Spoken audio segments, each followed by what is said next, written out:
Hey everyone, I'm going to talk about East of Eden in this video, and here I have the book, and then my movies and my James Dean collection up on my top shelf of my bookshelf, so I'm not going to get it or show it. Yes. But I finished this, oh my god, it was a couple weeks ago, like end of May, beginning of June, and then I watched the movie, and it's kind of going to be hard to talk about the movie without comparing it to the book, which I will mostly be doing in this video, probably. So to start off, East of Eden is... sorry. It's garbage day, and trucks are being loud outside. Anyway. East of Eden is... Gosh, it's mostly about Adam Trask, because, well, okay, the book is. Shoot, I should focus on the movie. It's so hard to explain. Well, one, the movie is only like a third of the book, so that's like a lot that it doesn't have, which is understandable because, I mean, if someone was to make, like, a truly faithful adaptation of this, it'd be, like, part 1, part 2, part 3. You'd have to have, like, an hour for every 100 pages. And my copy is 601 pages, so that's, like, 6 hours. Or it'd have to be, like, a mini-series or something. Something. You can't fit this entire book into, like, one movie. It won't happen. So... the movie is mostly about Cal, and Cal has a twin brother, Aaron, and their like story is like a parallel to, or a modern version, well, modern to when this was written, modern story of the rivalry between Cain and Abel. And Adam is their dad, and so in the book, Adam is basically the main character, because it starts off when he's born, and then goes through until he is an adult and has kids of his own, and until he's, like, sick at the end of the book. So it's basically like his life in a book. And the movie, though, is really good. Even though it's a lot shorter than I thought it would be, and I actually wanted it to be longer. It didn't seem that long, and I wanted it to be longer. It's really good. This movie and A Streetcar Named Desire are both directed by Elia Kazan, and one of the special features that I watched, I'm pretty sure it was on A Streetcar Named Desire, was like a documentary type featurette about Elia Kazan, and now I just want to see, like, all of his films. I have them in my DVD queue on Netflix. So, yeah, I mean, East of Eden, the movie's really good. James Dean is spectacular. He's so good. I still think that Rebel Without a Cause is my favorite, though, of the 3 James Dean films. But his performance as Cal and his performance as Jim in Rebel Without a Cause, very, like, comparable. Like, they're similar in certain ways, and I don't know. I love James Dean. The other actors in the movie are also really good. I don't even know what to say.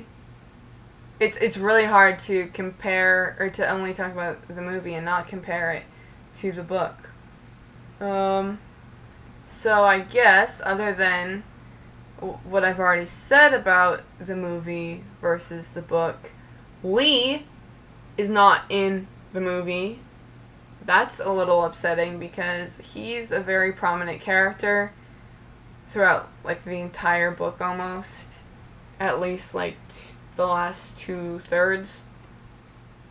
Oh my gosh, he's not in the movie at all, which was a bit upsetting because I think Cal is my favorite character, but that's because I can connect to him more than the other characters, and my favorite character in the book and the movie, and then my second favorite character is Lee, and he's not even in the movie. And neither is Samuel Hamilton, which is like understandable because he's only in like the first half of the book probably, or maybe a little bit more than that, and the movie is like the last third of the book. So I understand that he's not in it, but something that really bothered me was that there wasn't a lot of background story as to why the characters are the way they are in the movie.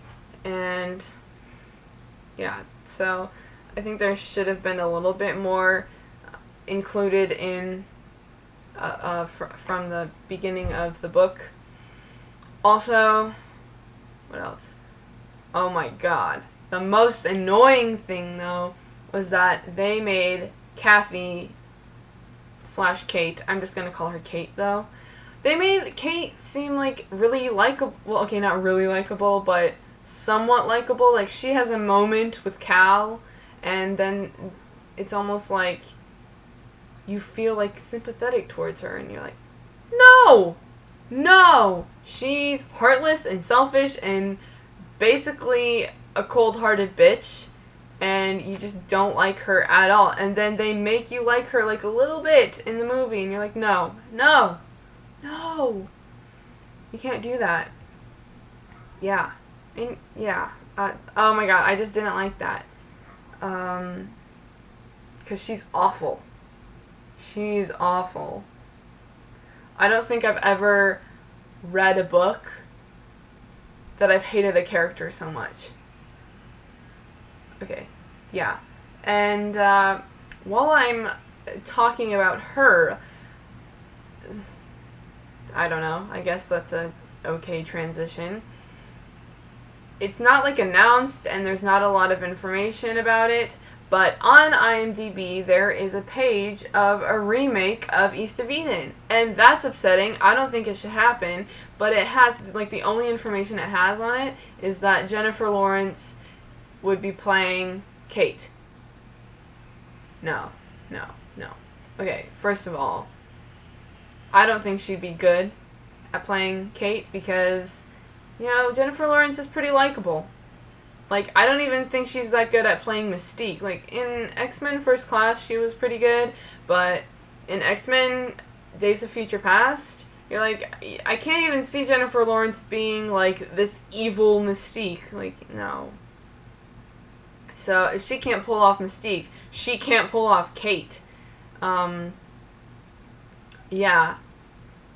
The other thing is that, okay, I don't even know if this would, like, happen, but they shouldn't do it because it's one of only 3 films that James Dean is in, and I feel like a remake would take away part of his, like, legacy. You know, you can't make a remake of Rebel without a cause. You can't.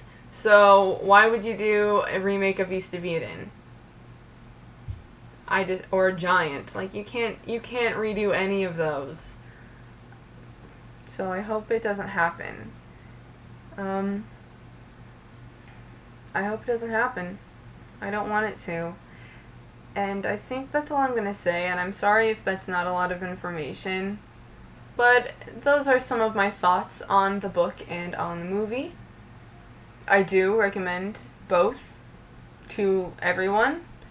John Steinbeck himself says that this is his greatest work, and that all of his work previously was in preparation for this masterpiece. And the only other book I've read by him is Of Mice and Men, and so I think the next book that I'm going to read by him, which I don't know when it'll happen, but I would like to read The Grapes of Wrath next, and then watch the movie afterwards. A lot of people tend to like that one, movie and book, better than East of Eden, So I wonder if I will agree with him or other people.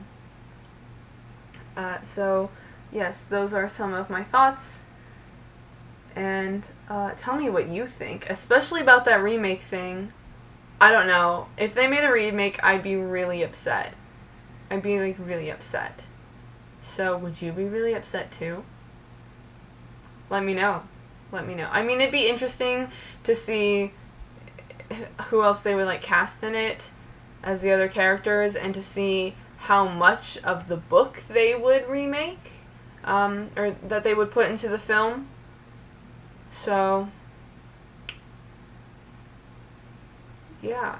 Now that I think of it, they'd have to go further back to, like, the beginning of the book if Jennifer Lawrence would play Kate, because she's in her, like, early 20s, which is, like, around the age that Adam and Kate meet. So she can't play, like, Kate and then have, like, these teenage kids, unless they're gonna put, like, old people looking prosthetics. That sounded bad, but that's all I could think of. Anyway, I'm rambling now. Yes, okay, so that was a close one. Okay, tell me what you think. Watch the movie. Read the book first if you like reading. Maybe you don't like it as much. It did take me a while to read this, but I was determined, and it was very enjoyable. If I take away the time that I wasn't reading it, it really didn't take me that long to finish, even though it seemed like a long time. Yes, so comment. Thank you for watching. Have a terrific day, and I will see you next time. Bye!